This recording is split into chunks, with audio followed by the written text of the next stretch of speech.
So hello everyone, I hope you all are doing well. In this video we gonna start a new chapter जिसका नाम होने वाला है introduction of GST.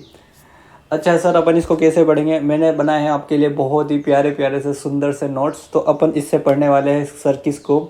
Introduction of GST को। एक basic chapter होगा जिससे जनरली आपको कभी कभार 4 नंबर का एक क्वेश्चन एग्जाम में पूछ लिया जाता है। तो अपन इसको बहुत अच्छे तरीके से रिवाइज करेंगे, सारी चीज़ों को अच्छे से समझेंगे एंड एट द एंड अपन एकदम सुपर डुपर हिट हो जाएंगे सर। अच्छा जी, देखिए इसमें क्या है चैप्टर नंबर। सबसे पहले सर टैक्स की अपन डेफिनेशन देखते हैं। सर टैक्स की डेफिनेशन, अरे अपन क्या पढ़ रहे हैं? जीएसटी। जीएसटी क्या है सर? एक तरह का tax. Okay sir, GST tax है एक तरह का। सर कौन से तरह का? मैंने बोला इनडायरेक्ट तरह का। समझेंगे सारी बातों को धीमे धीमे करके। देखो टैक्स दो तरह के होते हैं, एक होता है डायरेक्ट टैक्स, एक होता है इनडायरेक्ट टैक्स। अच्छा, तुम्हारे एग्जाम में 50% डायरेक्ट टैक्स के क्वेश्चन आएंगे, 50% यानी कि 50 नंबर का क्वेश्चन जो आएंगे वो कहाँ से आने वाले? डीटी से, और 50 नंबर के आईडीटी से। सारी चीज़ें बताएं। टैक्स का मतलब क्या होता है? Compulsory financial charges paid to the government for providing the public services. देखो गवर्नमेंट होती है अपन की, सभी जने से टैक्स लेती है। डायरेक्ट टैक्स भी लेती है, इनडायरेक्ट टैक्स भी लेती है। डायरेक्ट टैक्स किससे लिया जाता है सर? केवल वही पर्सन जो इनकम कमा रहा है। आज के ज़माने में, आज की बात कर रहा हूँ ऑलमोस्ट 25-26 की, जिसमें लगभग 9 करोड़ लोग इंडिया में सर टैक्स का अपन के जो रिटर्न है, इनकम टैक्स रिटर्न फाइल करते हैं। उसमें से लगभग 2 करोड़ लोग ऐसे हैं जो इनकम टैक्स रिटर्न नील फाइल नहीं करते। 2 से 3 करोड़ के आसपास का नंबर है जो कि पेमेंट करते हैं कुछ न कुछ टैक्स का। डायरेक्ट टैक्स का मतलब सिंपल सा सर ये होता है कि अगर मैंने कोई इनकम कमाई है, मैंने क्या बोला? अगर मैंने कोई इनकम कमाई है और तो मेरे को सर इस इनकम पे टैक्स का पेमेंट करना पड़ेगा गवर्नमेंट को। किस रेट से? ये अपन डिसाइड करते हैं डीटी में, यानी कि इनकम टैक्स में। अरे हाँ या ना? फॉर एग्जांपल के लिए ध्यान से समझना। मैं क्या हूँ सर? टीचर हूँ। मेरी कोई क्लास है। ओके सर, आप टीचर हो। मैं तुमको क्या से दे रहा हूँ सर? बहुत सारे बच्चों को सर्विसेज दे रहा हूँ, बहुत सारे बच्चों को सर्विसेज दे रहा हूँ। ठीक है, बहुत सारे बच्चे मेरे से क्या कर रहे हैं सर? सर्विसेज परचेस कर रहे हैं, यानी कि क्लासेस परचेस कर रहे हैं। इनडायरेक्ट मीन मैंने क्या बोला? आप मुझसे क्लासेस परचेस कर रहे हैं। मान लेते हैं आप मुझसे क्लासेस परचेस कर रहे हो, क्लासेस का प्राइस 10,000 रुपीज़ है। अरे रे, क्लासेस का प्राइस कितना है दोस्तों? 10,000 रुपये। और मान लेते हैं, मान रहा हूँ मैं, अज्यूम कर रहा हूँ कि 10% का जीएसटी लगने वाला, यानी कि 1,000 रुपया। अब देखो मेरे पास दो चीज़ आएगी। एक तो 11,000 रुपये आएंगे। क्या बोला मैंने? 11,000 रुपये आएंगे, जिसमें एक होगा सर 10,000 रुपये का वाला पार्ट। एक कौन सा होगा दोस्तों? 10,000 रुपये वाला पार्ट। एक होगा 1,000 रुपये वाला पार्ट। अब ध्यान से सुनना, ये जो 10,000 रुपये वाला पार्ट है, ये जो 10,000 रुपये वाला पार्ट है, ये है सर मेरी इनकम। मान लेते हैं मेरे कुछ खर्चे थे, मेरी इनकम थी, और ये है मेरी नेट इनकम। नेट इनकम पे मैंने गवर्नमेंट को डायरेक्टली पेमेंट किया, तो ये क्या हो जाएगा सर? Direct tax. जैसे जैसे मेरी इनकम बढ़ती जाएगी, मुझे अपने टैक्स का पेमेंट करना पड़ेगा गवर्नमेंट को। मैं अपने टैक्स का बर्डन किसी और पर्सन पे नहीं डाल सकता हूँ। उसको क्या बोलते हैं दोस्तों? Direct tax. इनडायरेक्ट टैक्स, तुमको पता है 10,000 की क्लास मेरी थी, मैंने तुमको सेल किया, 1,000 रुपये का जीएसटी लगा। मैं तुमसे क्लास के कितने रुपए लेने वाला हूँ सर? 11,000 रुपये। टैक्स का पेमेंट तुम कर रहे हो, गवर्नमेंट को जमा मैं करा रहा हूँ। तुम ना बच्चे लोग, तुम डायरेक्टली मुझे 11,000 रुपये दे दोगे। जो 1,000 रुपये है मैं तुमसे कलेक्ट करके गवर्नमेंट को जमा कराऊंगा। ये मेरे लिए डायरेक्ट नहीं है, ये है इनडायरेक्ट टैक्स, क्योंकि मैं तुमसे लेके गवर्नमेंट को जमा करा रहा हूँ। मेरे लिए क्या हो गया? Indirect tax. डायरेक्ट टैक्स का मतलब क्या होगा? मैंने एक पर्सन को 10,000 की बेची, दूसरे को, तीसरे को, चौथे को, पाँचवें को, छठे को, मान लेते 60,000 रुपये की क्लासेस बेची सर मैंने। तो मेरे को उसका पेमेंट किसको करना पड़ेगा दोस्तों? गवर्नमेंट को करना पड़ेगा। सेंट्रल गवर्नमेंट को मेरे को इसका पेमेंट करना पड़ेगा। ये क्या हो जाएगा सर? आपका डायरेक्ट टैक्स। आई होप आपको ये सारी बातें समझ में आएगी। ठीक है, अच्छा तो देखो, direct tax impose directly on the tax payer and paid directly to the government by the person who impose it and can not shift the burden to another person. ठीक है, इनडायरेक्ट टैक्स का मतलब देखिए sir क्या होता है? It is levied और consumption of goods और services. Levied on consumption of goods and services. जब कभी भी कोई भी चीज़ मैं कंज्यूम करूँगा, जब कभी भी कोई चीज़ मैं परचेस करूँगा, उस पर क्या लगेगा दोस्तों? उस पर लगेगा इनडायरेक्ट टैक्स। फॉर एग्जांपल के लिए मुझे वीडियो रिकॉर्ड करनी थी। वीडियो रिकॉर्ड करने के लिए सर मैंने परचेस किया एक शानदार सा सॉफ्टवेयर, OBS सॉफ्टवेयर। ठीक है, मैंने परचेज किया है OBS सॉफ्टवेयर और मैंने पेमेंट किया है सर, मैं सर्विसेज रिसीव कर रहा हूँ, यस सर, मुझे क्या पेमेंट करना पड़ेगा, इनडायरेक्ट टैक्स का पेमेंट करना पड़ेगा। मान लेते 5,000 रुपये का क्या था सर, OBS सॉफ्टवेयर का सब्सक्रिप्शन था लाइफ टाइम का, मैंने उस पर 10% का क्या दिया है, GST मान रहा हूँ मैं, मैंने उस पर क्या दिया है सर, 10% का GST, तो 5,000 प्लस 500 रुपये कितना हो गया, 5500 रुपये। मैं किसको दूंगा, OBS सॉफ्टवेयर वाले को, जो मेरे को सर्विसेज प्रोवाइड कर रहा है, वो 500 रुपये किसको जमा करा देगा सर, मेरे बिहाफ पे गवर्नमेंट को जमा करा देगा।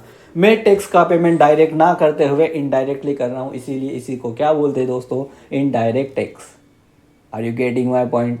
चलिए सर, बढ़िया बढ़िया बढ़िया। Indirect tax is levied on consumption of goods and services, so it is called consumption tax, इसीलिए इसको क्या बोलते हैं दोस्तों, कंजम्पशन टैक्स।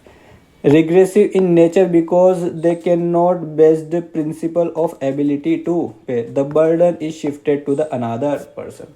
जैसे एग्जाम्पल देखिए, एक्साइज ड्यूटी हो गया, कस्टम ड्यूटी हो गया, सर्विस टैक्स हो गया, सेल्स टैक्स हो गया, परचेस टैक्स हो गया।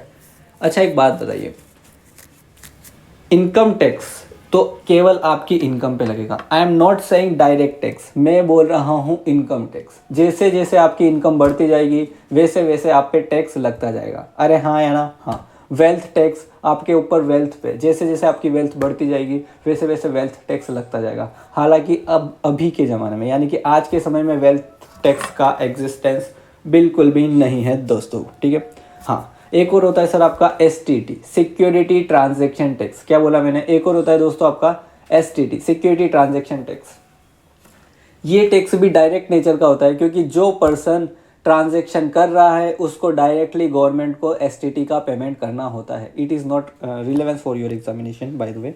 अच्छा, excise duty, custom duty, service tax. अच्छा ये कब लगता है सर? ध्यान से सुनिएगा। जैसे ही आप मैन्युफैक्चरिंग करते थे पहले क्या लगता था दोस्तों? एक्साइज। आज के ज़माने में लगता है, हाँ दोस्तों आज के ज़माने में भी लगता है, और कुछ गुड्स पे लगता है, कुछ गुड्स पे लगता है, उसका अपन बाद में पढ़ेंगे कहाँ पे लगता है, ठीक है। और ये किसका पेमेंट किसके द्वारा किसको किया जाता है? सेंट्रल गवर्नमेंट को। एक्साइज ड्यूटी रिकवर करती है सेंट्रल गवर्नमेंट, कुछ केस में एक्साइज ड्यूटी स्टेट गवर्नमेंट भी रिकवर करती है। ये सारी बातें पर धीमे धीमे करते जाएंगे। मैं जनरली बात कर रहा था, जब पहले के ज़माने में एक्साइज ड्यूटी लगती थी तो इसका जो पेमेंट है किसको किया जाता था सर? अपन की सेंट्रल गवर्नमेंट को, ठीक है। मैन्युफैक्चरिंग पे लगती थी। मैंने किसी चीज़ की मैन्युफैक्चरिंग की, मान लेते मैंने स्पेक्स की मैन्युफैक्चरिंग की, तो जो इसका GST लगने वाला है दोस्तों, इसका जो मैंने मैन्युफैक्चरिंग की, ये मेरे को सेंट्रल गवर्नमेंट को पेमेंट करना पड़ेगा। और जैसे जैसे मैं मैन्युफैक्चरिंग करता जाऊँगा एक्साइज ड्यूटी का पेमेंट मेरे को गवर्नमेंट को करना पड़ेगा। Custom duty, service tax, services का, प्रोवाइडिंग सर्विस, मैंने आपको सर्विसेज दी, अगर पहले के ज़माने में मैं अगर आपको सर्विस देता तो मेरे को सर्विस टैक्स लगता। सर्विस टैक्स सर आपका इंट्रोड्यूस हुआ था 1994 में, हमारे शायद मनमोहन सिंह लाए थे इसको, सर्विस टैक्स को। एंड दोस्तों पहले जब ये लाया गया था सर्विस टैक्स, केवल 3 सर्विसेज के लिए लाया गया था। एक तो शायद ब्रोकरेज की सर्विसेज थी, एक टेली कम्युनिकेशन या टेलीकॉम की सर्विसेज थी, और एक और कोई सर्विसेज थी, राइट। तो एक था अपन का सर्विस टैक्स, बाद में इसे बढ़ाया गया, 1994 में लाया गया। और रीज़न ये था सर, उस समय आपके पास, आपको पता है इंडिया के पास अपन के रिजर्व बहुत सारे कम हो गए थे, 1991 में कम हुए थे, लेकिन फिर भी गवर्नमेंट ने अपने रेवेन्यू को बढ़ाने के लिए सर्विस टैक्स इंट्रोड्यूस किया था। कस्टम ड्यूटी कब लगती है? जब कभी भी मैं किसी भी चीज़ को इम्पोर्ट या एक्सपोर्ट करता हूँ तो उस पर क्या लगती है दोस्तों? कस्टम ड्यूटी लगती है। अरे हाँ या ना? कस्टम ड्यूटी का पेमेंट भी किसको करना पड़ता है? सेंट्रल गवर्नमेंट को करना पड़ता है, स्टेट गवर्नमेंट इसमें कोई हिस्सेदारी नहीं होती। सेल्स टैक्स, जब कभी भी पहले मैं सेल्स करता था तो मुझे सेल्स टैक्स का पेमेंट करना होता था। सेल्स टैक्स को बाद में कन्वर्ट कर दिया वैल्यू एडेड टैक्स में, वेट में, एंड देन इसका पेमेंट किसको किया जाता था सर? ये स्टेट के द्वारा रिसीव किया जाता था। और एक और होता है परचेस टैक्स, ठीक है, जो कि परचेस पे लगता था। सर तो ऐसा क्या ज़िंदगी में दिक्कत आ गई जो GST को लाने की ज़रूरत पड़ गई? अरे रे रे रे रे, मैंने क्या बोला? अरे सर ऐसी क्या दिक्कत आ गई कि अपन को GST लाने की ज़रूरत पड़ गई? दोस्तों इतिहास पुराना है, और इतिहास में जब कभी भी कोई चीज़ प्रॉब्लम में होती है तो गवर्नमेंट बदलाव करती है। ये बात ज़रूर है, इंडिया में जो बदलाव किए जाते हैं वो बहुत धीमे धीमे होते हैं, क्योंकि यहाँ पे मुझे लगता है, जाने देते हैं अपन, फालतू की बात नहीं करेंगे। नीड ऑफ GST की बात करते हैं। सर GST लाने की ज़रूरत क्यों पड़ेगी?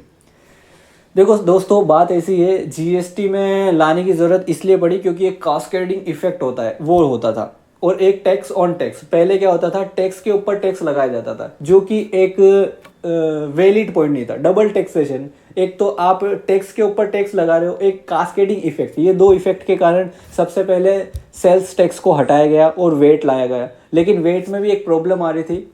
उसमें क्या हो रहा था, चलो मैं आपको ना इससे बताता हूँ, एग्जाम्पल के थ्रू बताता हूँ, राइट, ठीक है। बट इनडायरेक्ट टैक्स का थोड़ा सा इतिहास देख लेते हैं दोस्तों। इनडायरेक्ट टैक्स आज से नहीं लग रहा है, ये लग रहा है सर बहुत ही पुराने समय से। आपने मौर्य काल नाम सुना है? मौर्य साम्राज्य, चंद्रगुप्त मौर्य, अपन के चाणक्य, ये उस जमाने से इनडायरेक्ट टैक्स लगा आ रहा है।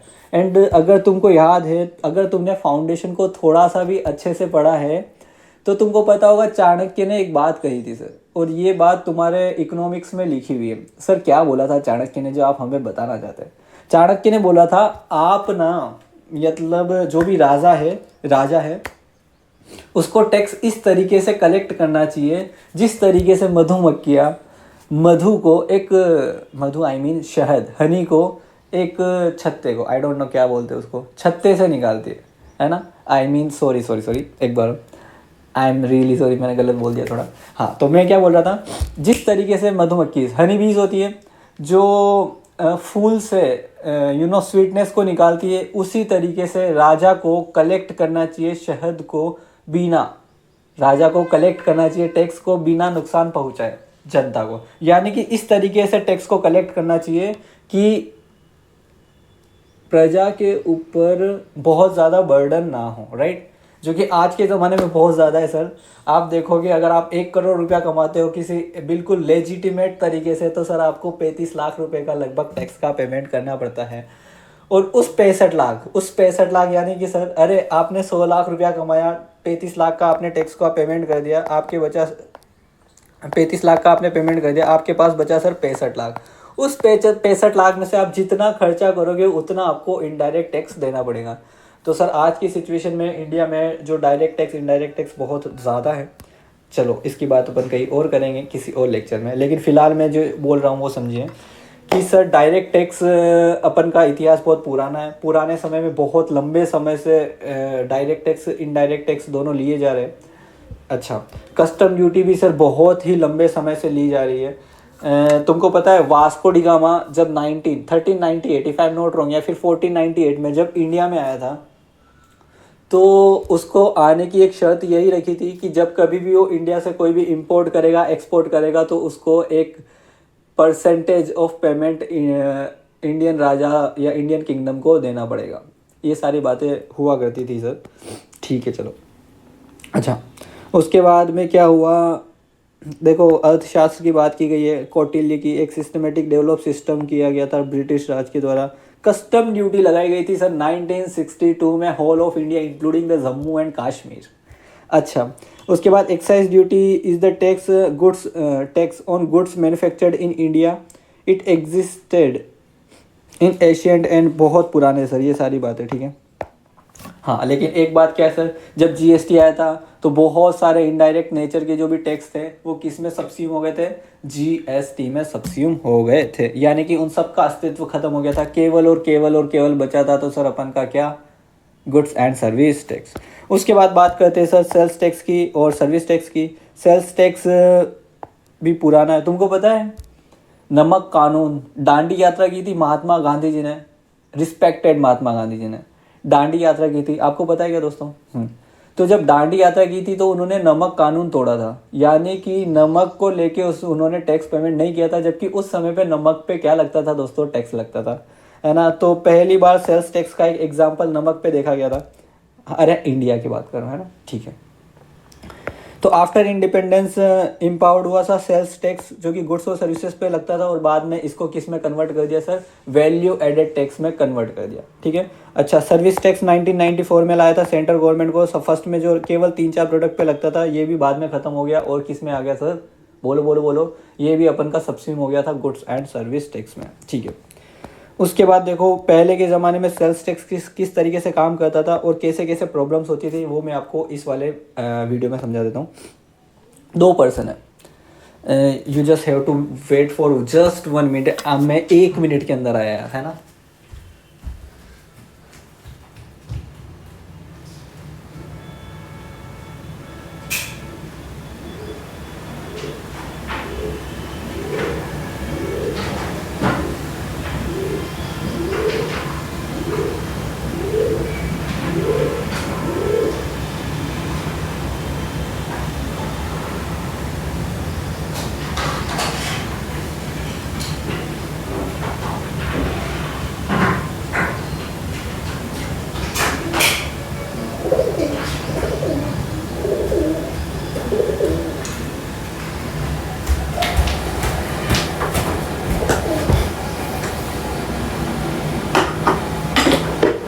Just 1 minute friends, just 1 minute.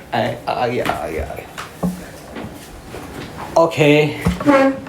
अरे मोबाइल बंद हो जाएगा मेरा तो दिक्कत आ जाएगी तुमको। ओके सो कहाँ पे थे सर? हाँ सर, अपन बात कर रहे थे सेल्स टैक्स की। सर सेल्स टैक्स का इंडिया में आने का ऐसा क्या रीज़न हो गया था और सेल्स टैक्स को हटाने का क्या रीज़न हो गया था, वो सारी चीज़ें अपन अभी समझ रहे हैं। ठीक है, ओके। देखो, 2 पर्सन है, ए और बी है। रॉ मटेरियल लिया 1000 रुपये का, 1500 का कन्वर्जन कॉस्ट यानी कि ओवरहेड और ये सारी कॉस्टिंग पढ़ोगे ना दोस्तों तुम? हाँ सर, ठीक है। 200 रुपये का कोई अदर खर्चा लगा और 300 रुपये का उसने प्रॉफिट कमाया। ठीक है, यहाँ तक समझ में आती है। टोटल सर उसको 2000 रुपये में आगे उसकी कॉस्ट पड़ी और प्रॉफिट, कॉस्ट प्लस प्रॉफिट मिला के उसको लगा 2000। अगर टैक्स नहीं लगता तो वो 2000 में देने को तैयार हो जाता, लेकिन गवर्नमेंट बोलती कि नहीं बाबा ऐसा नहीं चलेगा, आपको टैक्सवा का पेमेंट करना पड़ेगा। तो टैक्सवा का पेमेंट कितना हो गया? मान लेते 10%। सर ये आप रेट कहाँ से ला रहे हो? अरे ये मैं तुमको एग्जांपल समझाने के लिए इजी तरीका बता रहा हूँ कि एग्जांपल में अपन रेट आसान रहेंगे तो तुम्हारे लिए भी आसान रहेगा। ठीक है, तो 2000 रुपये का था, 10% का टैक्स लगा तो कितना हो गया? टोटल 2200 रुपया हो गया। अब ये जब आगे जाएगा तो कितना हो जाएगा? 2200 हो जाएगा। मान लेते इसने भी कुछ वैल्यू एडिशन किया, ठीक है, 200 रुपये का, 100 रुपये का इसने प्रॉफिट कमाया, 2500 रुपया हो गया। ठीक है, अब अगर टैक्स नहीं लगता तो ये कितने में बेचता? 2500 में, लेकिन टैक्स लगेगा तो 250 रुपये का टैक्स का पेमेंट इसको भी करना पड़ेगा। Point to be noted my friends. Sir क्या हो गया? सबसे पहले यहाँ पे सर 200 रुपये का टैक्स था, वो यहाँ पे चला गया। अरे हाँ या ना? हाँ, एक बार और। यहाँ पे जो 200 रुपये का टैक्स था वो यहाँ पे चला गया, तो सर वो यहाँ पे भी होगा? हाँ सर। तो टैक्स के ऊपर 200 रुपये का 10% यानी कि 20 रुपये का टैक्स तो केवल वो हो गया जो टैक्स के ऊपर लगा, जो कि लगना ही नहीं चाहिए था। सर टैक्स के ऊपर टैक्स लग गया, ये गलत बात है। तो सर गवर्नमेंट को ये चीज़ समझ में आ गई थी, तो उन्होंने टैक्स ऑन टैक्स लग रहा था तो ये चीज़ें कंसिडर की कि सेल्स टैक्स में ये वाली प्रॉब्लम आ रही थी कि जैसे ही चीज़ें आगे सप्लाई की जाती थी टैक्स के ऊपर टैक्स लग जाता था। ओके, दूसरा पॉइंट, सर इसने कितनी वैल्यू ऐड की थी? इसने 2000 रुपये की वैल्यू, मैं आपको ना पार्ट बता के, है ना, इसमें 70 रुपये का एक पार्ट है, एक तो टैक्स ऑन टैक्स 20 रुपये का एक पार्ट है। ओके, है ना? अच्छा, इसने कितनी वैल्यू एडेड की थी? सर किसने? अरे ए भाई साहब ने टोटल मिला कि कितनी वैल्यू एडिशन किया था? 2000 रुपये का। तो 2000 रुपये का यानी कि 200 रुपये का ऑलरेडी टैक्स का पेमेंट ए लिमिटेड के द्वारा कर लिया गया था, यानी कि 2000 का माल तो दोस्तों ये इधर है, ये इधर भी है ना? अरे हाँ या ना? हाँ सर, ये 2000 का माल जो इधर है ये इधर भी है। हाँ सर, ये 2000 का माल इधर है, वो बी के पास भी सेम टू सेम है। तो सर 2000 के पे ऑलरेडी ए ने टैक्स का पेमेंट कर दिया है, एंड 2000 रुपये पे फिर से आप बी को भी टैक्स का पेमेंट करवा रहे हो। अरे यार ऐसे थोड़ी चलेगा। तो देखो 2000 का 10% कितना हो गया? 200 रुपया। तो मतलब इसका बात समझ में ये आई कि जो बी को पेमेंट करना था वो केवल उसी अमाउंट पे करना था जो उसने ऐड किया है, यानी कि 300 रुपये। 300 रुपये का 10% कितना हो जाएगा दोस्तों?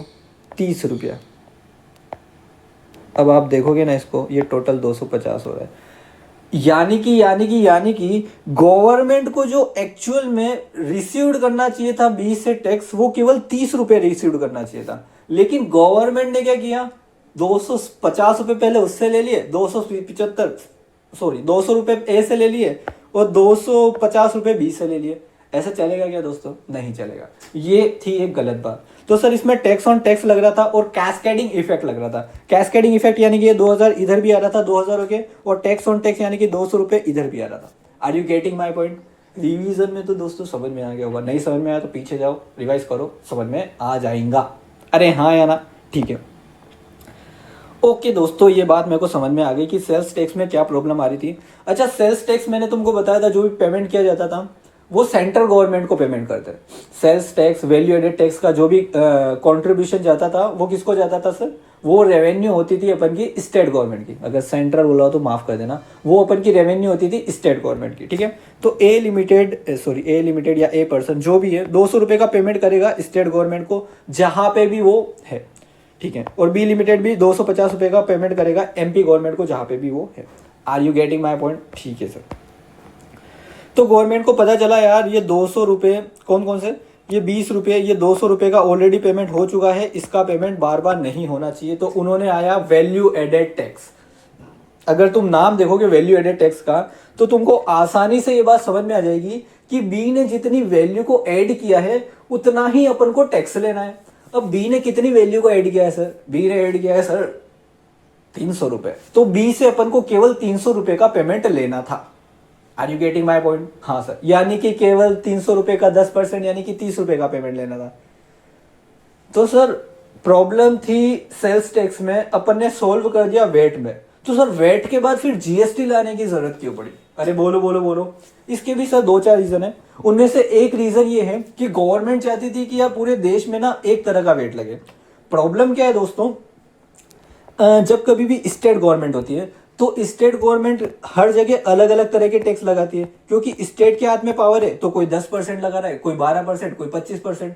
आज अगर आप देखोगे तो पेट्रोल जब आप परचेज करने जाओगे तो एमपी की रेट अलग है, महाराष्ट्र की अलग है, गुजरात की अलग है। एमपी में पेट्रोल का प्राइस जनरली 110 रुपए के आसपास है, लेकिन अगर तुम गुजरात में देखोगे तो वो 95 है। रीजन क्या है सर? Value added tax.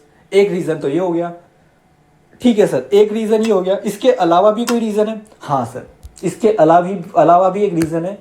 इसमें सर क्या होता है ना, एक क्रेडिट का कॉन्सेप्ट होता है। सर ये कुछ नया ला रहे हो आप? अरे मैं नहीं ला रहा हूं दोस्तों, इससे पहले ही होता था। अच्छा मैं बताऊं तुमको, ध्यान से सुनना, ठीक है। देखो देखो देखो देखो देखो देखो, इधर क्या हुआ था सर, 2200 रुपए का अमाउंट था। 2200 रुपए का अमाउंट था, कुछ वैल्यू का एडिशन हुआ, ठीक है, उस पर ही टैक्स देना है।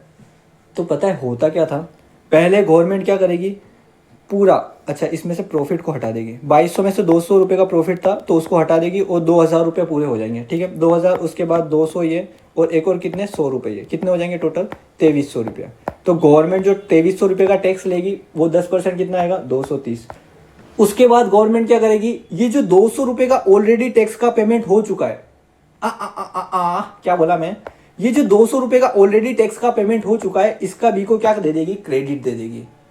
मतलब पहले वो बी से पैसा लेगी, उसके बाद उसको क्रेडिट देगी। यू आर करेक्ट दोस्तों, बिल्कुल ऐसा ही होने वाला है। एक बार और देखता हूं गवर्नमेंट क्या करेगी। सर एक बात बताओ, ये किस में बता रहे हो? मैं बोल रहा हूँ ये वैल्यू एडेड टैक्स में अब कैसे करेंगे गवर्नमेंट, ये बता रहा हूँ मैं, है ना, ध्यान से सुनना। 2200 रुपये सर पहले भी थे, अभी भी होंगे, लेकिन गवर्नमेंट बोलेगी कि क्योंकि 2200 रुपये पे 200 रुपये का ऐसा टैक्स है, क्योंकि हम टैक्स पे टैक्स नहीं लेना चाहते, तो उन 2200 में से 200 रुपये को हटा दिया जाएगा, तो 2000 रुपये ये रहेंगे। Okay sir. उसके बाद 200 रुपये का आपने अदर प्रोडक्ट कन्वर्जन कॉस्ट जो भी हो सकती है, 100 रुपये का आपने प्रॉफिट लगाया, टोटल कितना हो गया सर, 2300 रुपया हो गया। यहाँ तक हमको सारी बात समझ में आती है। 2300 रुपये का 10% हो गया सर अपन का 230 रुपया।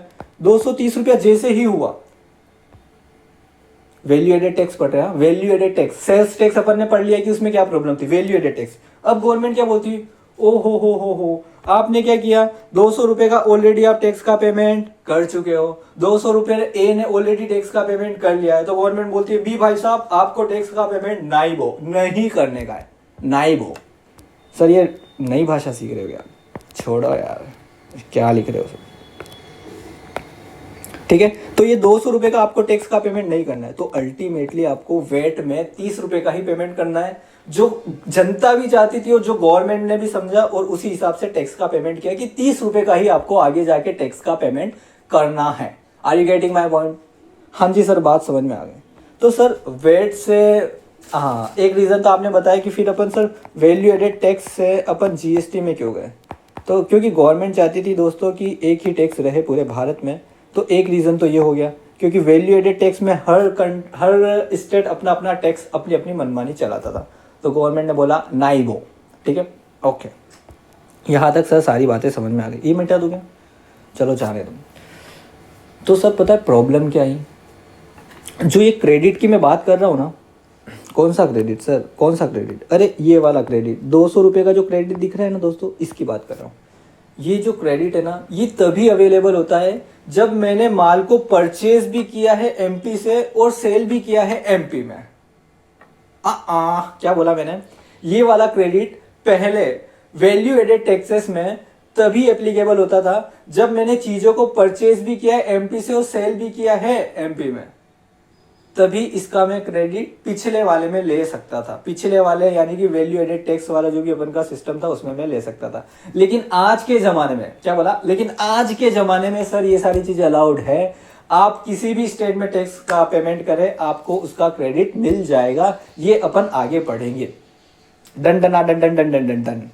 ठीक है सर। सर ये क्या गया एडीवीटी? सर आपने प्रीमियम नहीं लिया? नहीं दोस्तों, पैसा। चलो यहाँ तक बात समझ में आई क्या? हाँ सर यहाँ तक बात समझ में आ गई।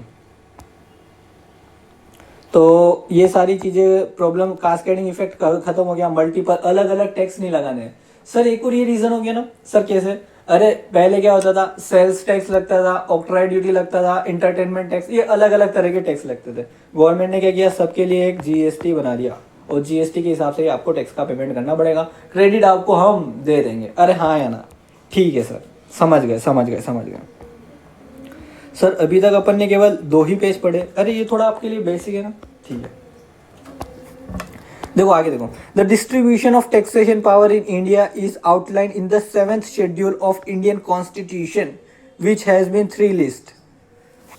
दोस्तों होता क्या है ना, आज के ज़माने में कोई भी गवर्नमेंट अपने हिसाब से टैक्स का पेमेंट नहीं कर सकती है। गवर्नमेंट के पास रेवेन्यू कम है, गवर्नमेंट ने बोला अरे नए तरह का टैक्स लगा देते, नहीं चाल वो नहीं चलेगा सर। सबसे पहले अपन का संविधान है, कॉन्स्टिट्यूशन ऑफ इंडिया। सबसे पहले सर अपन का क्या है, कॉन्स्टिट्यूशन यानी कि संविधान है, और संविधान के आगे किसी की नहीं चलती सर, चाहे वो निर्मला ताई हो या फिर हमारे नरेंद्र मोदी जी। ठीक है सर। तो क्या करना पड़ेगा दोस्तों, अगर गवर्नमेंट को किसी भी तरह का टैक्स चाहिए तो उनको नए टैक्स को क्या करना पड़ेगा, सबसे पहले संविधान के तहत नया टैक्स की एंट्री डालनी पड़ेगी, एंड देन उसके बाद एक्ट बनाएंगे और वो सारे लॉ का प्रोसीजर होगा। लेकिन लेकिन लेकिन जैसे कि उन्होंने जीएसटी बनाया, तो जीएसटी के लिए कोई भी प्रावधान नहीं था।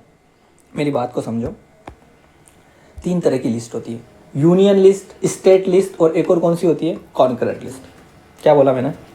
यूनियन लिस्ट, स्टेट लिस्ट, और एक और क्या होती है, concurrent list. Sir in list में आखिरकार होता क्या है?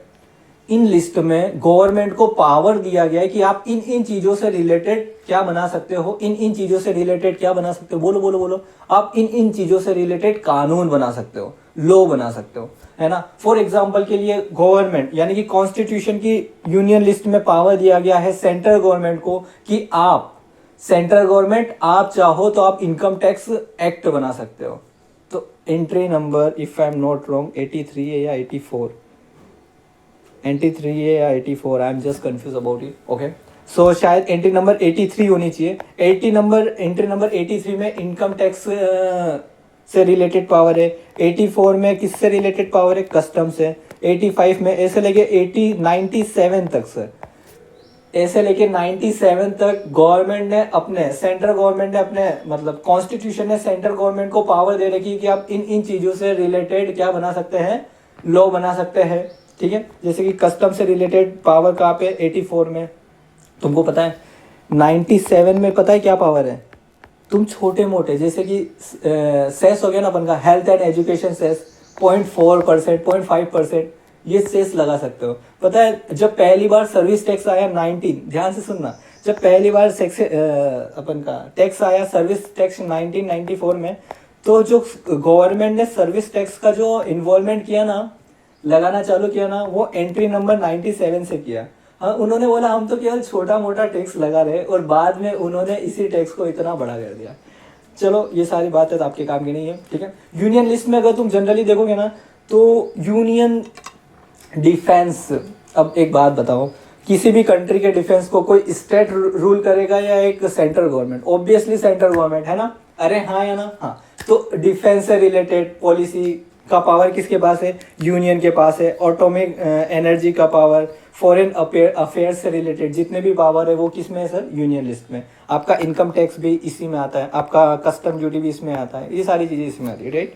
ठीक है, स्टेट लिस्ट में कौन कौन से पावर है सर? स्टेट लिस्ट में वो पावर जो स्टेट को दिए गए हैं, वो किस में आता है सर? स्टेट लिस्ट में आता है। जैसे कि देखो, तुमने पढ़ा है एमपी बोर्ड से पढ़ा हुआ है, कोई गुजरात बोर्ड से पढ़ा हुआ है। एजुकेशन से रिलेटेड क्या बोला? एजुकेशन से रिलेटेड अगर आप देखोगे तो वो जो पावर, लॉ बनाने का पावर, वो किसको दिया गया है? स्टेट गवर्नमेंट को दिया गया है, राइट।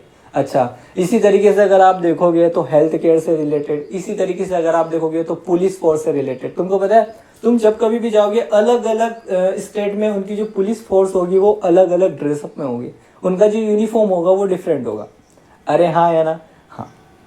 तो वो स्टेट लिस्ट में आ जाते हैं, यूनियन लिस्ट में। और कॉन्करेंट लिस्ट में क्या आता है, जब पावर दोनों के पास, मतलब जब कानून बनाने का पावर किसके पास हो दोस्तों, सेंट्रल गवर्नमेंट के पास भी हो और स्टेट गवर्नमेंट के पास भी हो, राइट। तो उसको क्या बोलेंगे, कॉन्करेंट लिस्ट में वो आ जाएगा। जैसे कि बैंकिंग हो गया, एजुकेशन हो गया, मैरिज एंड डाइवोर्स से रिलेटेड सारी चीज़ें हो गई। इस तरीके से ये लिस्ट बनाई गई है। सर एक बात बताओ, ठीक है, तो सर ये जीएसटी बनाने का पावर किस में आ गया, क्या बोला मैंने, तो सर ये जीएसटी बनाने का पावर, दोस्तों जीएसटी में पता है आपको, सॉरी, जब जीएसटी को इंट्रोड्यूस किया गया तो कॉन्स्टिट्यूशन में एक नया आर्टिकल ऐड किया गया और उस आर्टिकल के तहत जीएसटी को लागू किया गया। शायद उसकी जो एंट्री नंबर शायद 246A है, if I am not wrong, मैं आपको भी कंफर्म करके बता दूंगा, राइट। हाँ, लेकिन मेरी एग्जाम के लिए इतनी कोई खास इंपॉर्टेंट नहीं है, थोड़ी बहुत इंपॉर्टेंट है, मैं बता दूंगा वीडियो को, ठीक है। हाँ, मैंने क्या बोला समझ में आया क्या। हाँ, तो जीएसटी से रिलेटेड पावर ना तो यूनियन लिस्ट में थी, ना ही स्टेट लिस्ट में थी, ना ही कॉन्करेंट लिस्ट में थी। तो गवर्नमेंट को संविधान को अमेंड करना पड़ा और उसके बाद जीएसटी लागू हुआ।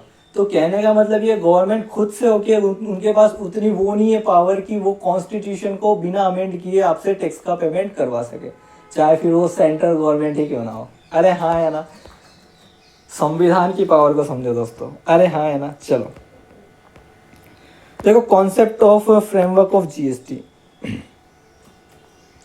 ये बिल्कुल है, ये अपन आईटीसी चैप्टर में आगे भी आएगा। इनपुट टैक्स क्रेडिट कैसे लेते हैं, एक बार के लिए मैं फटाफट से समझा देता हूँ तुमको। मैन्युफैक्चर है, डिस्ट्रीब्यूटर है, रिटेलर्स है और कस्टमर है, ठीक है। 90,000 रुपये की 10,000 रुपये का प्रॉफिट मान लेते हैं, है ना। 1 लाख रुपये की क्या पड़ गई दोस्तों, कॉस्ट पड़ गई। 18% का जीएसटी आगे कितने में जाएगा, 1,18,000 में। लेकिन मैंने क्या बोला था, 1,18,000 से 18,000 का टैक्स है, क्योंकि टैक्स पे हम टैक्स को नहीं चाहते, तो ये माल आगे जो आगे जाएगा वो 1 लाख में जाएगा। 1 लाख के बाद हो सकता है इसमें 12,000 का, 11,200 का जो भी प्रॉफिट एड किया हो उस पर क्या लगेगा, फिर से टैक्स लगेगा, ठीक है। और ये किसका ले लेगा, ये इतने 18,000 रुपये का क्रेडिट ले लेगा और बाकी का पेमेंट कर लेगा। Are you getting my point, तुम देखोगे तुमको समझ में आ जाएगा, ठीक है।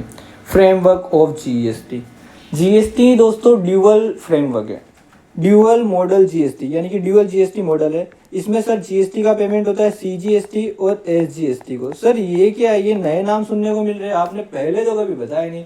दोस्तों क्या होता है, फॉर एग्जाम्पल के लिए मैंने ये परचेस किया है 2,000 रुपये में, 10% का जीएसटी था। मैंने बोला दोस्तों 10% का जीएसटी था, मतलब 10% का सिर्फ और सिर्फ जीएसटी था। लेकिन जीएसटी सर 5-5% में स्प्लिट ऑफ होगा, सीजीएसटी में और एसजीएसटी में। यानी कि जो 200 रुपये आए हैं, 2,000 का 10%, 200 रुपये में से 100 रुपये जाएंगे सेंट्रल गवर्नमेंट को, 100 रुपये जाएंगे स्टेट गवर्नमेंट को। Are you getting my point. अच्छा, तो इसलिए इसको डुअल मॉडल जीएसटी बोला गया, राइट। तो डुअल मॉडल है, एक इसमें क्या होता है, जीएसटी सीजीएसटी होता है, सेंट्रल गवर्नमेंट को जाता है, एक क्या होता है, स्टेट गवर्नमेंट को जाता है, ठीक है। अच्छा, किस पे लगता है, मैन्युफैक्चरिंग पे, सेलिंग पे, प्रोविजन ऑफ सर्विसेज पे, सारी चीजों पे, सब खत्म। सप्लाई क्या होगा, सप्लाई होता है सर 2 तरीके से। अब बात को ध्यान से समझो, सप्लाई का मतलब होता है 2 तरीके से। एक होता है सर आपका इंटर स्टेट सप्लाई, एक आपका होता है इंट्रा स्टेट सप्लाई। सर ये बहुत भारी वर्ड लग रहे, क्या होता है इंटर स्टेट सप्लाई, क्या होता है इंट्रा स्टेट सप्लाई। अरे intra state supply with in the state. Sir with in the state का मतलब क्या, अरे मान लेते हैं कि मैं तुमको लेक्चर सेल कर रहा हूँ, मैं कहाँ पे हूँ, गुजरात, अहमदाबाद, और तुम हो सर वडोदरा, नडियाद, जहाँ पे सूरत, ठीक है। मैं कहाँ पे हूँ, मैं भी गुजरात में हूँ, तुम भी गुजरात में हो। मैं यानी कि जो सप्लायर अगर सप्लाई कर रहा है अपने कस्टमर को, अभी के लिए मैं कस्टमर बोल रहा हूँ, इसको अपन रिसिपिएंट बोलते हैं, ठीक है। अगर फिर से, अगर सप्लायर सप्लाई कर रहा है गुड्स का, किसको बोलो ना, अगर सप्लायर सप्लाई कर रहा है गुड्स का कस्टमर को, सप्लायर भी गुजरात में, रिसिपिएंट भी गुजरात में, तो उस वाली सप्लाई को क्या बोला जाएगा, इंट्रा स्टेट सप्लाई। क्या बोलेंगे दोस्तों, इंट्रा स्टेट सप्लाई। देखो, बायर और सेलर अगर डिफरेंट स्टेट में होते हैं और सेम स्टेट में होते हैं तो क्या होता है, शांति से सुनना पहले। बायर और सेलर अगर सेम स्टेट में है तो उसको क्या बोलेंगे, इंट्रा स्टेट सप्लाई। एक बार बोलो, बायर और सेलर अगर सेम स्टेट में है तो उसको क्या बोलेंगे, इंट्रा स्टेट सप्लाई, ठीक है। बायर और सेलर अगर डिफरेंट स्टेट में है तो उसको क्या बोलेंगे, इंटर स्टेट सप्लाई, ठीक है। और जब इंट्रा स्टेट सप्लाई होगी तो क्या लगेगा, CGST और SGST। और जब इंटर स्टेट सप्लाई होगी तो क्या लगेगा, IGST। सर ये इंटर स्टेट सप्लाई होने पे IGST क्या होता है, ये नया टर्म है, समझेंगे दोस्तों। लेकिन CGST क्या होता है, SGST क्या होता है, समझ में आया ना दोस्तों। अगर मैं इंट्रा स्टेट सप्लाई कर रहा हूँ, यानी कि मैं अहमदाबाद में हूँ, मेरा दोस्त जो मेरे से क्लासेस परचेस कर रहा है अगर वो वडोदरा में है, तो क्या हो गया, ये इंट्रा स्टेट सप्लाई हो गया। और जब कभी भी इंट्रा स्टेट सप्लाई होगा और अगर मान लेते हैं कि मैं उसको 10,000 की क्लास दे रहा हूँ, 10,000 का 10% हो गया, 1,000 का GST लग रहा है। तो 1,000 का जो भी GST लगेगा, मैं स्टूडेंट से कितने लूँगा, 11,000 रुपये लूँगा। 10,000 में अपने पास रखूँगा। 1,000 रुपये का पेमेंट, 1,000 में से मैं 500 रुपये सेंट्रल गवर्नमेंट को दूंगा, 500 रुपये स्टेट गवर्नमेंट दूंगा। जो 500 रुपये मैं सेंट्रल गवर्नमेंट को दूंगा उसको मैं CGST बोलूँगा, और जो 500 रुपये मैं स्टेट गवर्नमेंट को दूंगा उसको मैं SGST बोलूँगा। अरे हाँ या ना, अरे बोलो रे भाई, करेक्ट सर, समझ में आया था क्या बोला, हाँ जी सर समझ में आएगा। और अगर वो अलग अलग स्टेट में है, अलग अलग स्टेट में मतलब मैं गुजरात का हूँ, भाई की बहुत पहचान है दोस्तों, तमिलनाडु से एक स्टूडेंट बोलता है सर हमको आपकी क्लासेस परचेस करनी। मैंने बोला करिए करिए करिए, कोई समस्या वाली बात नहीं वो। तो भाई आया, भाई ने पैसे दिए, मैंने उसको क्लास दी। भाई ने मुझे 10,000 रुपये क्लास के दिए, 1,000 रुपये GST के दिए, मैंने 11,000 रुपये ले लिए। मैंने भाई को क्लासेस दी, मस्त एकदम मज़ा आ गया भाई को। जो 11,000 रुपये है, 10,000 मैंने अपने पास लगे, 1,000 मैंने किसको दे दिए, गवर्नमेंट को। कौन सी गवर्नमेंट को दिए वो मैं आपको आगे समझाऊंगा। लेकिन मैंने जो पेमेंट किया वो IGST का किया है। क्या किया है मैंने, IGST का पेमेंट किया। Are you getting my point, done done done done done done done, ठीक है सर। धीमे धीमे होले होले अपन सारी चीज़ों को समझते चले जाएंगे, तुमको सारी चीज़ें समझ में आ जाएगी, तुमको टेंशन लेने की ज़रूरत नहीं वो, ठीक है। चलिए सर, ओके, यहाँ तक सारी बातें समझ में आ गई। इसके बाद देखिए, seller from MP, buyer from Rajasthan, consumption का होगा राजस्थान में, paid tax to the Rajasthan government as IGST। समझेंगे अभी तुम्हारे लिए बाद में थोड़ा, ठीक है, ओके। लेजिस्लेटिव फ्रेमवर्क की बात कर लेते हैं कि लेजिस्लेटिव फ्रेमवर्क में क्या होता है दोस्तों। CGST act, SGST act, UTGST act, compensation act और IGST एक्ट। दोस्तों पता है क्या हुआ, बिल्कुल अपन को CGST एक्ट बनाना है, सेम टू सेम सारी की बात है। देखो GST तुमको पता है ड्यूअल मॉडल टैक्सेशन था, अपन ने पढ़ा ना दोस्तों। GST जो अपन का टैक्स लगता था ड्यूअल GST मॉडल था, यहाँ तक तो कोई प्रॉब्लम नहीं। ड्यूअल मॉडल GST था, इसका मतलब क्या हो गया, एक पार्ट जाएगा CGST, एक पार्ट जाएगा स्टेट को, एक सेंट्रल गवर्नमेंट को, एक स्टेट गवर्नमेंट को, है ना। हाँ, तो सर ये जो फ्रेमवर्क बनाया गया है ना, ये इन्हीं चीज़ों को ध्यान में रखते हुए बनाया गया है, ठीक है। सेंट्रल गवर्नमेंट से रिलेटेड जितने भी रूल्स होंगे, जितने भी लॉ होंगे वो CGST एक्ट में, स्टेट से रिलेटेड जितने भी लॉ होंगे, जितने भी रूल्स होंगे वो स्टेट एक्ट में, SGST एक्ट में, ठीक है। सर UTGST क्या होता है, अरे यूनियन टेरिटरी। दोस्तों UTGST दादरा एंड नगर हवेली किसका हिस्सा है, इंडिया का हिस्सा है। सर इंडिया में के UT में यानी कि यूनियन टेरिटरी में अगर कोई सेल होती है तो सर वो इंडिया में सेल होती है, हाँ सर, तो उसके लिए UTGST लाया गया है। Are you getting my point, ठीक है। तो जैसे SGST है ना, यानी कि जैसे SGST ना, वैसे के वैसे ही UTGST है, ठीक है। अब मेरी बात को ध्यान से समझना। अगर कोई सप्लायर, सुन रहे हो क्या रे, अगर कोई सप्लायर इंट्रा स्टेट सप्लाई करता है, यानी कि उसका बायर भी एक यूनियन टेरिटरी में और उसका सेलर भी उसी यूनियन टेरिटरी में जिसमें बायर है। एक बार वो बोलो, अगर उसका बायर और सेलर एक ही यूनियन टेरिटरी में है तो उस पर क्या लगेगा, CGST के साथ क्या लगेगा दोस्तों, UTGST। डन, ठीक है सर, बात समझ में आ गई सर, ठीक है। UTGST एक्ट समझ में आ गया, CGST एक्ट समझ में आ गया। सर ये जो SGST एक्ट है उसमें 28 स्टेट है, तो 28 स्टेट के अपने अलग अलग कानून बने हुए हैं, यानी कि 28 SGST एक्ट है। लेकिन दोस्तों पते की बात पता है तुमको क्या है, सारे SGST एक्ट ऑलमोस्ट 99% बिल्कुल सेम है, बिल्कुल सेम है, कोई फ़र्क ही नहीं है। तभी तो इस कानून को लाने का मतलब बनेगा ना दोस्तों, अरे हाँ या ना, ठीक है सर। 28 SGST एक्ट बने हुए, इसके अलावा 3 यूनियन टेरिटरी जिसका अलग से इलेक्शन होता है। तुमको पता है दिल्ली गवर्नमेंट आम आदमी पार्टी हुआ करती थी पहले के ज़माने में, मतलब अभी भी है, हाँ। तो उन वहाँ पे अपने खुद के इलेक्शन होते हैं, तो वहाँ पे सर SGST एक्ट को लागू किया है।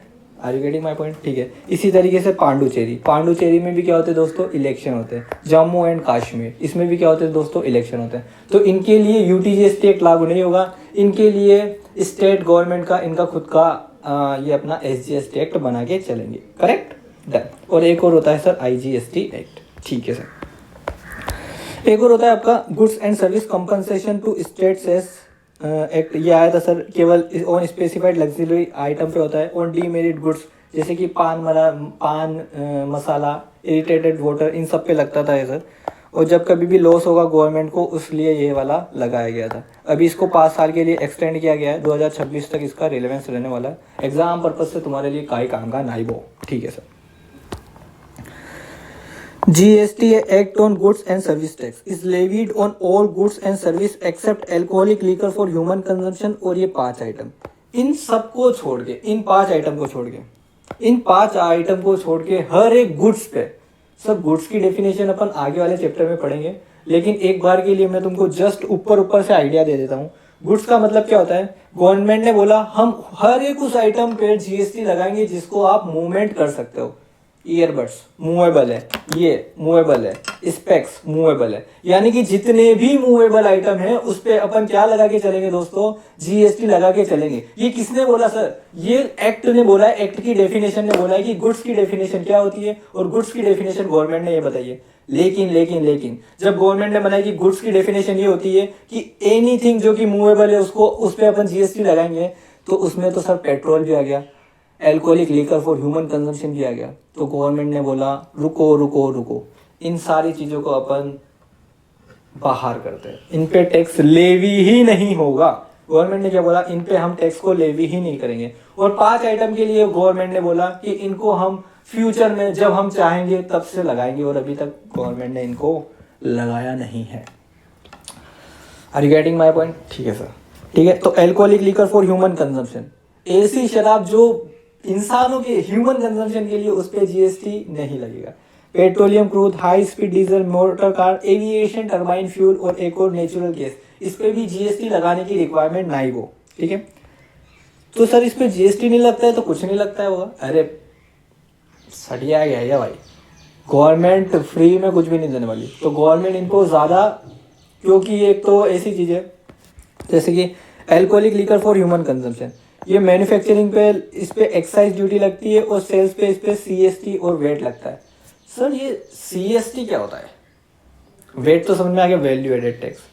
अरे वैल्यू एडेड टैक्स का एक पार्ट होता है, अगर supply with in the state होती थी तो उसको वैल्यू एडेड टैक्स बोलते थे, तो उस पर वेट लगता था विद इन द स्टेट, जैसे अभी अपन ने इंटर स्टेट की बात की ना, वैसे ही।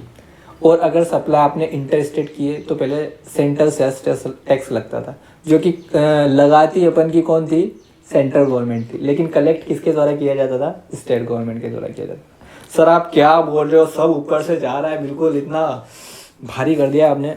दोस्तों मेरी बात को ध्यान से सुनो, जस्ट 1 मिनट रुकोगे क्या, जस्ट 1 मिनट, अभी आया मैं, है ना।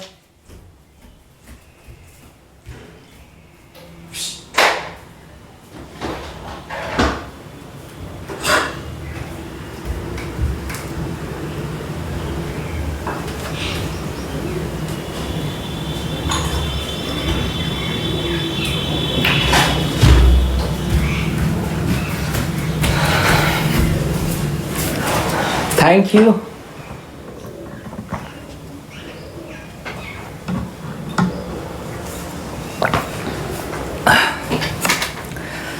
पानी पी लेने का दोस्तों। चलो, तो मैं क्या बोल रहा था, देखो ध्यान से सुनो। गवर्नमेंट ने क्या बोला, जितने भी मूवेबल आइटम है हम उस पर क्या लगाने वाले, गुड्स एंड सर्विस टैक्स लगाने वाले। ये मूवेबल आइटम है, तो उन्होंने गुड्स की डेफिनेशन क्या बोली, सबसे पहले बोला गुड्स एंड सर्विस टैक्स, है ना। तो उन्होंने गुड्स की डेफिनेशन क्या बोली, जिसको भी मूवेबल माना जाएगा उस पर हम जीएसटी लगाएंगे।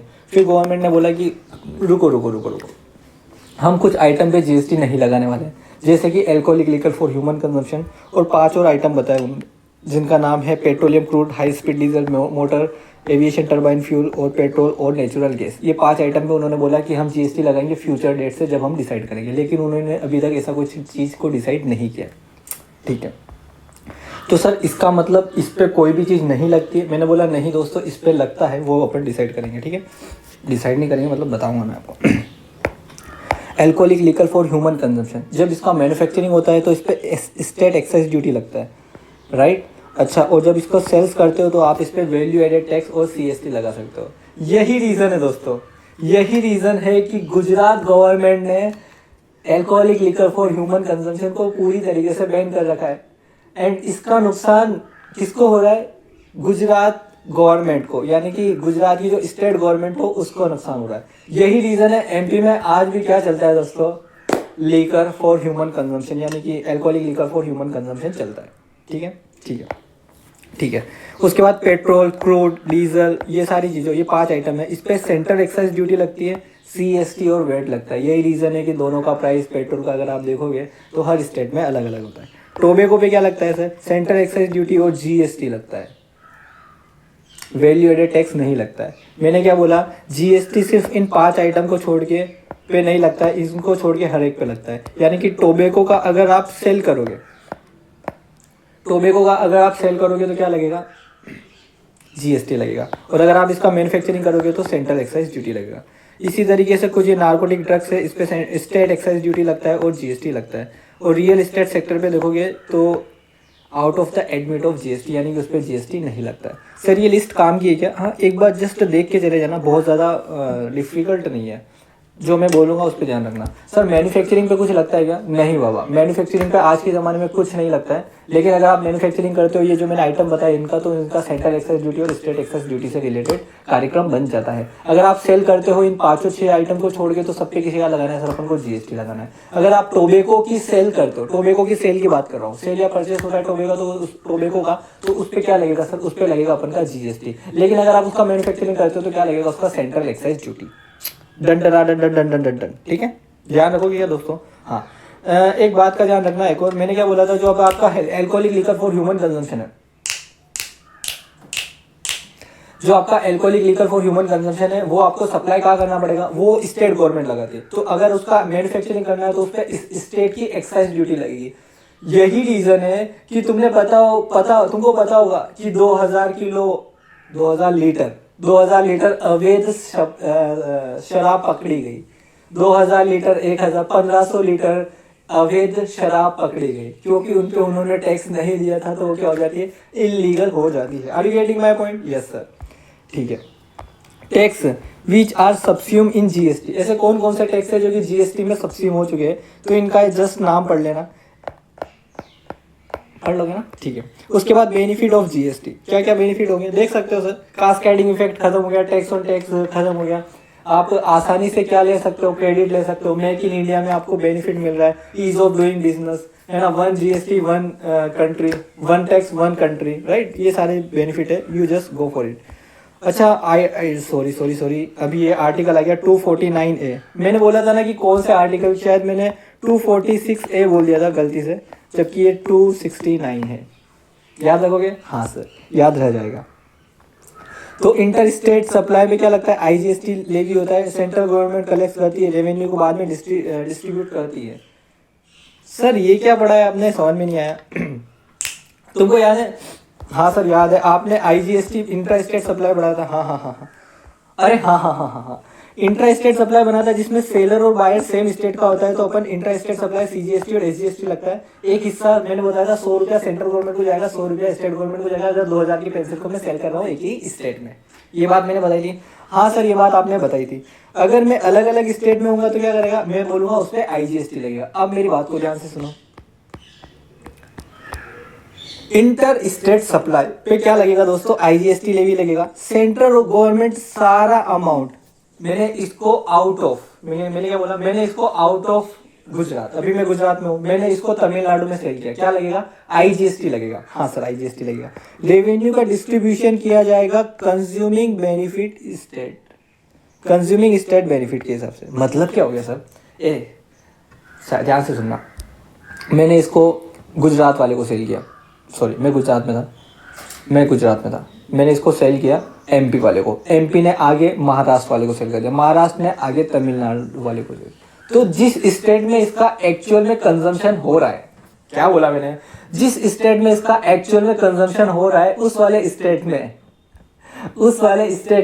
क्या लगेगा सर? GST लगेगा। उस वाले स्टेट को GST की रेवेन्यू का फायदा होगा। मान लेते तो गवर्नमेंट क्या करेगी सर? IGST ले लेगी, यानी कि उसने क्या ले लिया? सेंट्रल गवर्नमेंट का हिस्सा भी ले लिया, स्टेट गवर्नमेंट का हिस्सा भी ले लिया, यानी कि उसने 200 रुपये पूरा ले लिया, है ना। अब 100 रुपया तो अपने पास रखेगा, और जब लास्ट टाइम जब आखिरी सप्लाई होगा, सर ये सारी इन्फॉर्मेशन ना फिलअप करनी पड़ेगी जैसे जैसे आगे सप्लाई होगा, है ना। तो जब आखिरी सप्लाई होगा महाराष्ट्र को, तो ये महाराष्ट्र में कंज्यूम होगा, और जब महाराष्ट्र में कंज्यूम होगा तो इसका बेनिफिट भी किसको मिलेगा? इसकी जो रेवेन्यू होगी ना 100 रुपये की, वो सेंट्रल गवर्नमेंट किसको ट्रांसफर कर देगी? स्टेट गवर्नमेंट, यानी कि महाराष्ट्र को। Done done done done done done done. तो सर कहने का मतलब ये कि जो IGST का पैसा होता है वो सेंट्रल गवर्नमेंट सारा एक साथ ले लेती है, और जो कंज्यूमिंग स्टेट होता है आखिरी में उसको दे दिया जाता है। You are correct my friend, ठीक है, ऐसा ही होता है। In the state of interstate transaction, IGST is imposed and collected by the central government. The collected tax is then appropriate between the center and state. ये सारी चीजें consumption के basis पे वो कर लेते हैं। मेरी बात समझ में आई तुमको? ठीक है। GST काउंसिल की बात कर ले क्या दोस्तों? बस ये तुम्हारा चैप्टर ऑलमोस्ट पूरी तरीके से ओवर हो गया। इसके बाद तुम चाहो तो इसके क्वेश्चन कर सकते हो, बहुत ज़्यादा हैवी नहीं होंगे। आप बोलोगे तो मैं आपके लिए क्वेश्चंस के लिए एक क्वेश्चन आंसर्स की भी एक वीडियो बना दूंगा, जिसमें अपन फटाफट से सारे क्वेश्चंस को डन अच्छे तरीके से रिवाइज कर लेंगे। अरे हाँ या ना? चलिए सबसे पहले GST काउंसिल की बात कर लें। सर ये GST काउंसिल, अरे GST से रिलेटेड कोई लॉ बनाने पड़ेंगे, कोई रूल्स बनाने पड़ेंगे। हाँ सर, GST से रिलेटेड कोई रूल्स बनाने पड़ेंगे, कोई लॉज बनाने पड़ेंगे। तो GST की एक कमेटी होनी चाहिए जो कि बैठ के ये डिसाइड करेगी किस पे GST लगाना है, किस पे कितनी रेट से GST लगाना है, किस पे GST को नहीं लगाना है। ये सारा डिसाइड कौन करेगा? GST की काउंसिल ही करेगी ना दोस्तों। अभी अपन आगे चलेंगे तो काउंसिल क्या क्या काम करते हैं वो देखेंगे अपन, राइट? ओके, तो देखो GST काउंसिल में कौन कौन जॉइंटली इम्पोज, तुमको पता है, इतनी बात तो बता दिया, पता होना चाहिए। GST किसके द्वारा लगाया जाता है? सेंट्रल गवर्नमेंट और स्टेट गवर्नमेंट दोनों की इसमें रेवेन्यू होती है ना। तो इससे रिलेटेड डिसीजन भी कौन लेंगे? दोनों मिलकर रहेंगे, है ना। कॉन्फ्लिक्ट नहीं होना चाहिए। हमेशा ध्यान रखना, जब कभी भी कॉन्फ्लिक्ट होगा किसकी पावर प्रिवेल करेगी? Central government is the head, right? ठीक है। अच्छा, कौन कौन होता है कंपोजिशन ऑफ GST काउंसिल में? Union finance minister Sitharaman ji, ठीक है, यूनियन फाइनेंस मिनिस्टर, ठीक है, union state finance minister, okay, और finance minister of each state. ये तीनों जने GST काउंसिल में होते हैं। यूनियन फाइनेंस मिनिस्टर तो एक ही है। स्टेट का यूनियन स्टेट फाइनेंस मिनिस्टर क्या होता है? इसको मैं अभी तुमको थोड़ी देर से बताता हूँ, आई am just confusing about it, ठीक है। अच्छा, और फाइनेंस मिनिस्टर का मतलब क्या होता है? हर स्टेट की एक फाइनेंस मिनिस्टर होती है, जिसका इतना कोई रेलेवेंस नहीं होता है। यानी कि 28 स्टेट है तो 28 की फाइनेंस मिनिस्टर होगी, लेकिन 3 और हो सकती है। अपन ने बोला था ना, दिल्ली गवर्नमेंट में भी उनका एक इलेक्शन होता है, तो वो सारी चीज़ें वहाँ पे डिसाइड होती है, ठीक है। तो टोटल इतने जने होते हैं, ठीक है। कोरम की कितनी रिक्वायरमेंट होती है? सर ये कोरम कहीं सुनेला लगेगा है। मैंने भी इसका थोपड़ेला देखा है, सुना है का डायलॉग है, अरे धमाल, डबल धमाल में ये कहीं देखरेला लगा है। सर गंदे डायलॉग मारते हैं, आप बोला मत करो, ठीक है। चलो छोड़ो ना, इधर आते हैं। Quantum requirement, quorum requirement. GST council कम से कम 50% होना चाहिए। Total member must be present for any meeting for GST council to be valid. At least 50% of the total member must be present, यानी कि जितने भी मेंबर है कम से कम 50 जने, 50% लोग प्रेजेंट होना चाहिए। वोटिंग मेजोरिटी क्या होगी? डिसीजन टेकन लिया जाएगा कम से कम 75% जनों की हाँ आनी चाहिए वोट से रिलेटेड। वेटेड एवरेज वोट लेना है, 75% होना चाहिए, ठीक है। A decision is approved only when it received not less than 3/4, यानी कि 75% of weighted vote of member who are present and actually voting. Present and actually voting, यानी कि जो प्रेजेंट हो रहा है, जो एक्चुअल में वोट कर रहा है, उसका 75% एटलीस्ट, ठीक है। वेट क्या होगा, अरे सॉरी, वेट क्या होगा, the central government carried 1/3 of the total voting power and all state government together holding the remaining 2/3 power. Centre ने अपने पास 1/3 पावर रखी है ना। देखो दो होता है, एक तो आपका सेंट्रल होता है, एक क्या होता है, स्टेट होता है। टोटल 100% पावर होती है, 100 का 1/3 यानी कि 33% पावर किसके पास होगी, वोटिंग पावर की बात कर रहा हूँ, है ना। और स्टेट के पास कितनी होगी, 67%, 66.66% के आसपास, ठीक है।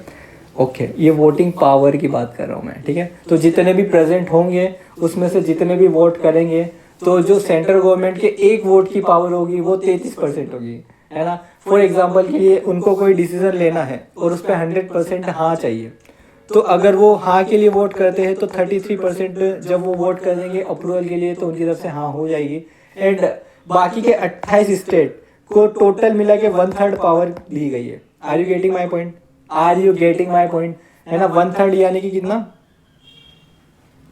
आई एम रियली सॉरी, 2/3 पावर दी गई, यानी कि 66% बाकी की पावर किसके पास है, स्टेट गवर्नमेंट के पास। अब टोटल 28 स्टेट को 66% की पावर है, 28 से अपन +3 करके बता सकते हैं। टोटल 31 स्टेट को 66% की पावर है। Are you getting my point, sir समझ में आ गया, ठीक है। अच्छा, मैंने क्या बोला, जीएसटी काउंसिल कुछ काम करती है, कौन कौन से काम करती है, tax, surcharge, merge into GST. कौन कौन से टैक्स ऐसे होंगे जिसको अपन जीएसटी में मर्ज कर देंगे। जस्ट 1 मिनट यार,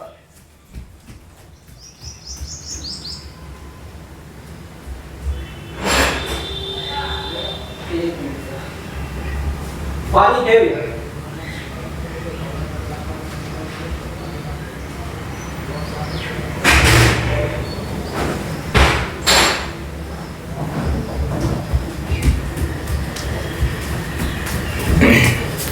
ठीक है, तो गवर्नमेंट के पास पावर है कि कौन कौन सी चीज़ों को वो जीएसटी में मर्ज कर सकते हैं, ठीक है।